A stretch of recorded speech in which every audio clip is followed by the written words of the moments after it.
course, we start with our big story here. Kevin McCarthy's run as House Speaker has come to an end. He is the first Speaker in U.S. history to be voted out. And now lawmakers are concerned about the potential impact and the consequences of having a vacant speakership, with some Republicans already throwing their hats into the ring to fill that role. So joining me now is our Republican representative from Arkansas, Bruce Westerman. And Bruce, thank you so much for being here with us today. And, you know, a lot of us watched you speak on the House floor yesterday, and some things that stood out to me I want to mention. You asked your fellow Republicans before they voted, will your vote make America stronger? Will your vote strengthen conservative policies? And you asked them to really think about their votes. So I'm really curious as your thoughts where we sit here today and why you voted to keep McCarthy.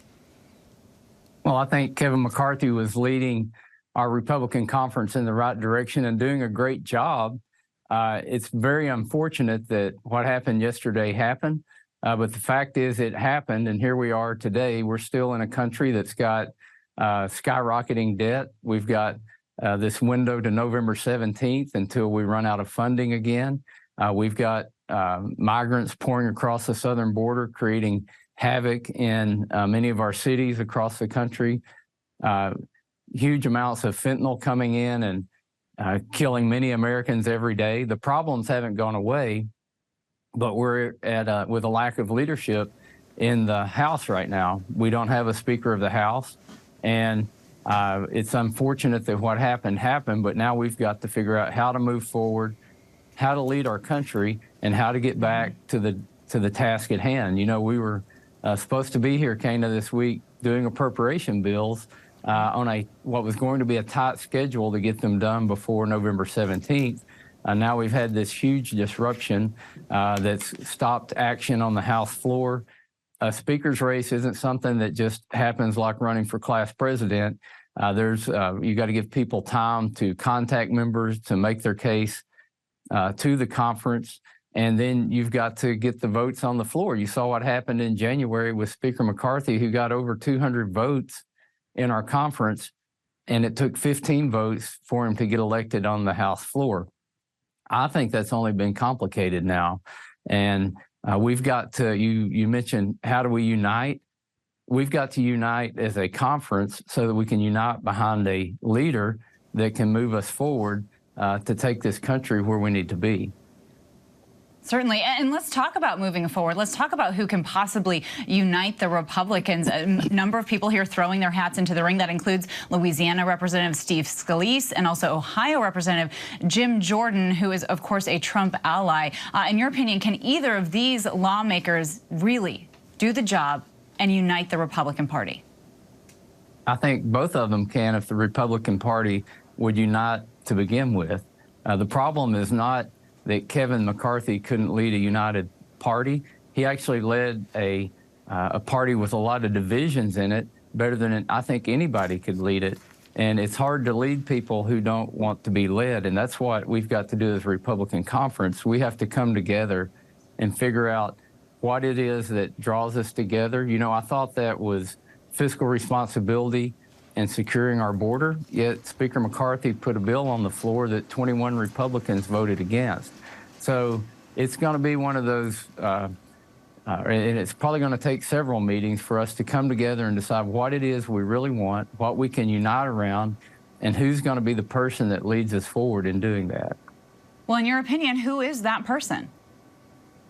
Well, I think that's a discussion that we've got to have. Steve Scalise would be like the natural progression for that. Jim Jordan's a great guy. I think there's others that have said they're interested in it as well, but it's not something that I can answer here, and I don't think it's the pertinent question right now. I think the pertinent question is, how are Republicans going to come together? Are there rule changes that need to happen? Is there some other mechanism that needs to be in place so that whoever the speaker is can actually lead and govern? Whoever that speaker is can actually lead and govern. I want to ask you this. Do you support some of these calls from lawmakers like Representative Don Bacon and former House Speaker Newt Gingrich to expel Matt Gaetz from the GOP conference? Do you support that idea? Well, he's still got to vote, and that's the issue. It doesn't matter what your conference rules are or who's in your conference, as long as they're voting on the floor and not being a team player and trying to push the Republican agenda forward. I don't know that it makes any difference whether you have them in the conference or out of the conference. The goal has to be is to unite our conference, to bring people together. Somehow we've got to figure out how to stop the divisions, get more unity in the party, get more unity in the conference, so that we can move forward a very aggressive agenda, which is what Kevin McCarthy was doing. He had success after success, and now all of that's on hold because we had this motion to vacate the chair. It created a huge disruption. It's, like I said in my floor speech, it is not going to advance any kind of conservative policies, and it's not good for America right now. But I've got faith that we're going to get through it and get to a point where we are doing the things that are best for the American people. I mean, you certainly have a lot of conservative Americans that are looking at the Republican Party right now and hoping that you can come together and move forward and get some things done. And so let me ask you this. If your new speaker is in this similar position as McCarthy, right, where they would have to work with the Democrats and work with President Biden even to keep the government open, as you mentioned, that day is quickly approaching. Do you think that the Republican Party will be able to stand behind this new speaker if they have to do some of those things, like work with Democrats?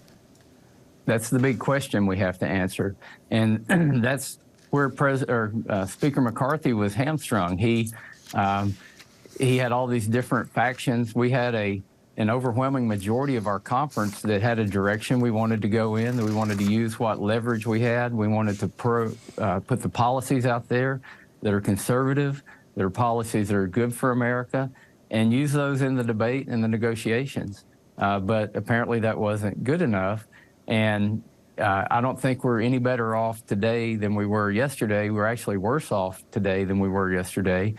And we're going to have to figure out how to get unified around those core conservative principles and give that message to America and put those votes on the board and give somebody the authority to go talk to the Senate, go talk to the White House and say, here's where we are.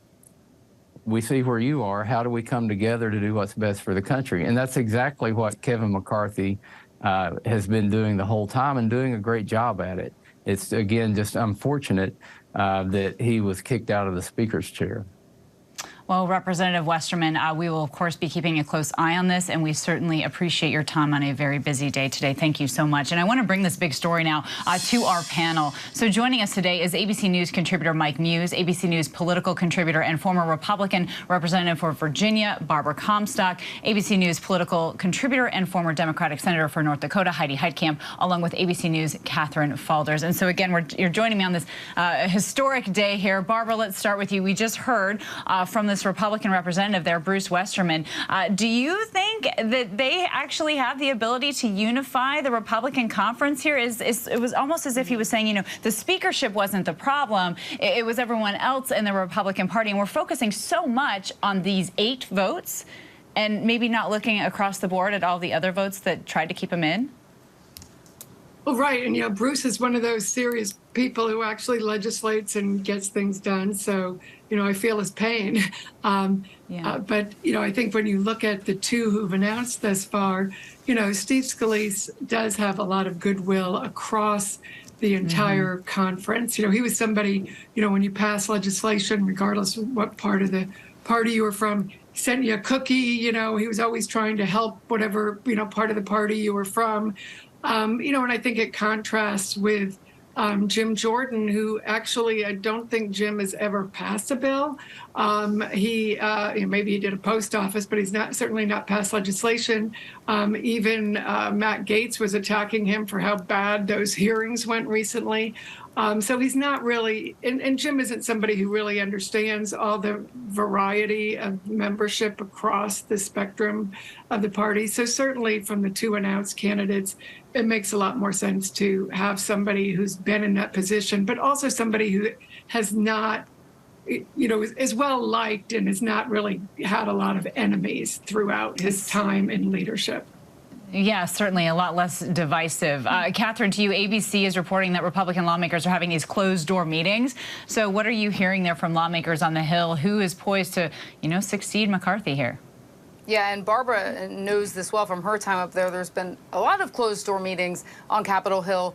Today, obviously, you've seen Jim Jordan throw his hat in the ring. You've seen Steve Scalise, the Republican leader, throw his hat in the ring here. It's an interesting dynamic. You see Jordan with reporters up there earlier today saying that he plans to throw his hat in the ring and he wants the conference to support him. Jordan is a close McCarthy ally here. Of course, Scalise is too. I talked to a lot of Republicans up there today who say they're going to start making calls for Jim Jordan. But I think the question here is who can really get to 218? I've heard from a lot of Republicans that they don't think that they have that number, to elect the next speaker. I know that they want to do this next week. It seems, again, from talking to members up there, that this is not really going to happen next week. I could totally be wrong. Things can change in the House at any second. But again, I think it's what happens next. Obviously, they're up there huddling, and do they really get this done by next week? A huge question, right? Potential vote on Wednesday. Heidi, to you, obviously yesterday we witnessed these Democrats band together to oust McCarthy, and now we're hearing today that he thought he might actually get support from the likes of Nancy Pelosi. That did not happen. What are the consequences here for the Democratic Party? I don't think there's any consequences. There's a consequence for the country, and that is I look forward or into the future, into the funding of government and this cliff that we have. And I don't know if there's one person in the Republican caucus conference that can, in fact, deliver a deal. And so this is really, for them, they've got a huge image problem after what happened yesterday. But we, as a country, have a huge governing problem because they seem ungovernable and unwilling to cross the aisle to get Democratic support, and that seems to be the kiss of death. And so this has consequences much more for the Republican conference, for the image that they're projecting, and for governing the country. And I hope they get it together because we need to get a budget done. Right, and Mike, to you on that note of an image problem here, right? There was someone said yesterday, you know, a lot of Americans may not understand the minutia of what happened, but they definitely understand the headlines, and in all likelihood, they're going to blame Republicans.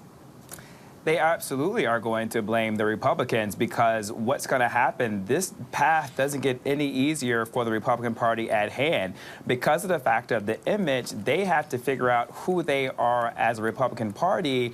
And whether we like it or not, those 8 individuals who voted to oust Kevin McCarthy is going to wield a lot of power within the GOP caucus.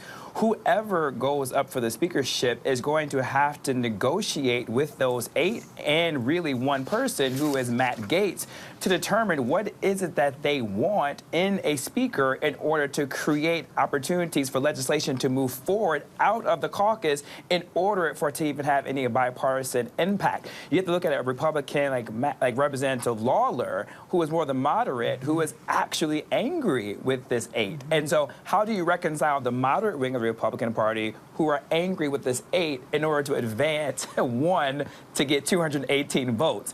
The math is challenging. The math is challenging. A lot of things are challenging in this moment. You're absolutely right, Mike. Mike, Barbara, Heidi, and Catherine, thank you so much. We appreciate it. Hi, everyone. George Stephanopoulos here. Thanks for checking out the ABC News YouTube channel. If you'd like to get more videos, show highlights, and watch live event coverage, click on the right over here to subscribe to our channel. And don't forget to download the ABC News app for breaking news alerts. Thanks for watching.